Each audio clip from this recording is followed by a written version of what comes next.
Hello, everyone. This is Jean here. Welcome to Serene View.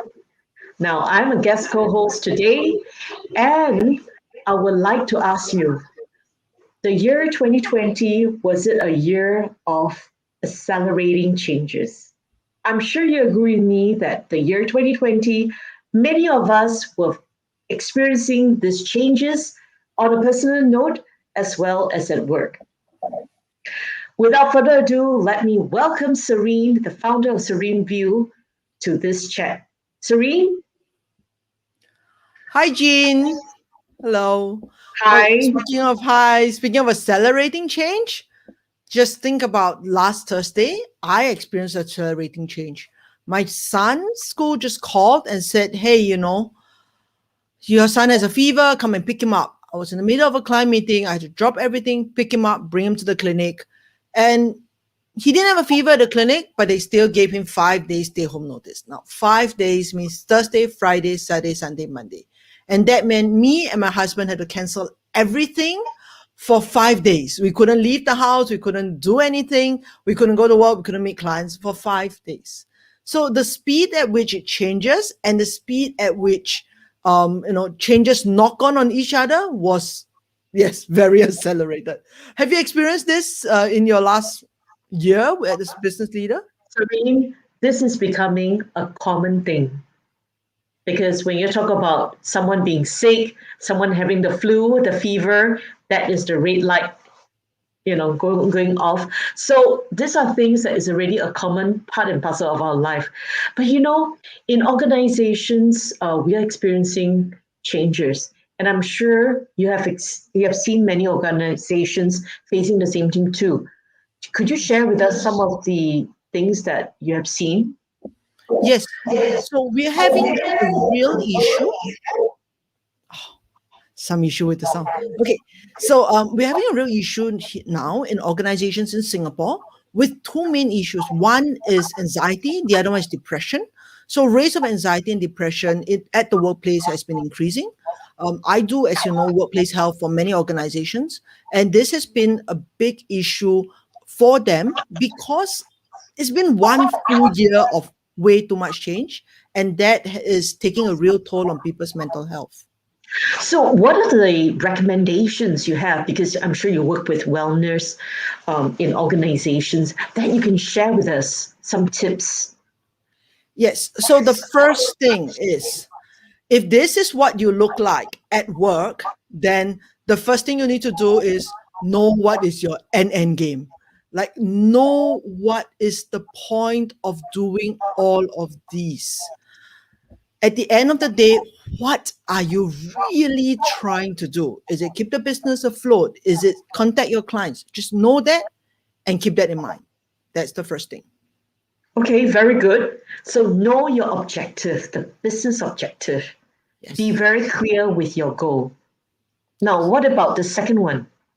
The second one is to really keep in touch with reality. So many of you are probably, like this business leader, everybody is shaking their heads, but she's carrying on. So if you are as out of touch with reality, then it doesn't work when reality changes in every moment. So make sure that you keep in touch, make sure that you know what exactly is happening so that you are able to be flexible and to adapt to the changing circumstances. So, the second one is knowing, okay, first one is knowing what to do, second is keeping in touch with reality. Yes. So, keeping in touch with reality, you need to be flexible. Would you agree to? Yes, of course. So, how do we keep flexible? Because sometimes we know the end game is this objective, but we know that we might have to change it a little bit. So, how do we overcome that change? Well, the biggest thing I would say is trust yourself and trust your team. Now, as business leaders, we often second guess ourselves. We often wonder, like we will do something and then the world will change and you go, okay, is that what I should be doing? Is this whatever, correct? Is this something I should be doing when I don't have the complete information? So don't trust yourself. If you know what's the objective, you know you're trying to achieve it, trust your first instinct and go with it. That's the first. That's And a very second good. one, That's yes, a good advice. yes. And the second one is really trust your team, right? Because you are not working alone, you're working with a team. If you are going to say everything that you want to do from your home, please, double check with me and get my stamp and approval. Nothing's going to happen. They need to be able to react and change. So trust them to do what needs to be done. So those are So the three basic things. giving them a bit of the empowerment, empowering some of the staff with certain decisions that they Yes. need to make at that point of time. Yes. That's excellent. So how do we, we're talking about staff, and some of them are working virtually because of this two team system that is Yes. still in place in Singapore. Yes. And how do we identify even acute stress that some of our team members may be feeling it? Well, the first thing I always tell my leaders is if your team member is chronically working overtime, if they don't seem to be able to finish the work, and if they seem to be dragging deadlines and they don't seem to be coming up with the work on time, that is probably your first sign. Now, it could be an issue of real overload. They've just had too much on their plate, or it could be something else is happening in their life, right? A family member tested positive, and now they have to care for them. So the first thing you need to do as a leader is find out what's the situation, because it is not normal for somebody to be chronically working overtime. It's not normal that they are not finishing their things on time. So identify the problem, talk to them. So how do we also maintain sanity within the team? Maintain sanity. Yes. Yes. Well, the first thing is, I know it's so counterintuitive, but you need to schedule social time. That's what you need to schedule. Literally, it's water cooler time or lunch time that you used to have with people in the office. But now we have back to back, nothing but work Zoom meetings. So we need to schedule a Zoom meeting just for socializing. We need to have Yes. one-to-one chat with individual team members that would replicate, us having lunch with them previously. Send a lunch pack to their house and go like, hey, let's join me for lunch and let's chat. And that's the only way, because only with that social bonding will there be real trust. And without that, honestly, people fall apart because they lose their social network. That's excellent 3 pointers. Yes. Know your objective, know the end game, be in touch of reality. Most important is to be flexible, right? Be Yes. very flexible, go with the flow.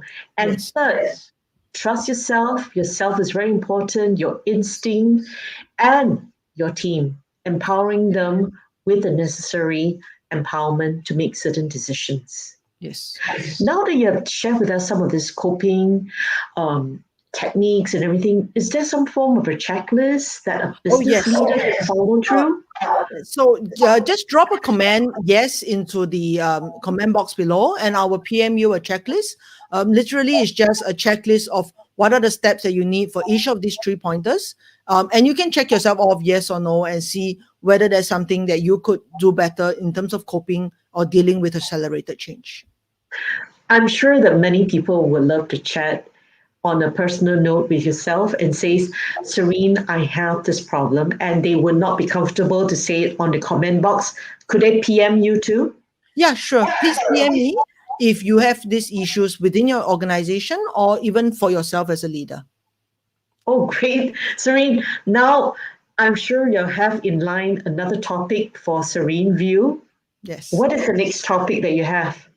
Well, the next topic that we're looking at is burnout, because that's one of the biggest rising issues now with organizations. So we'll look at how can we identify team members who are on the risk of burnout. We'll look at what can we do with team members who are already burnt out. And lastly, how do I know if I'm burning out? Excellent. Yes. Thank you, Serene. We are looking Thank you so forward. much. Yes. Now, this is Jean Leong signing off as guest co host for the Serene View, as well as Serene. Yes. Thank you so much, Jean. I really appreciate you coming by today. And we'll see you next week. Bye.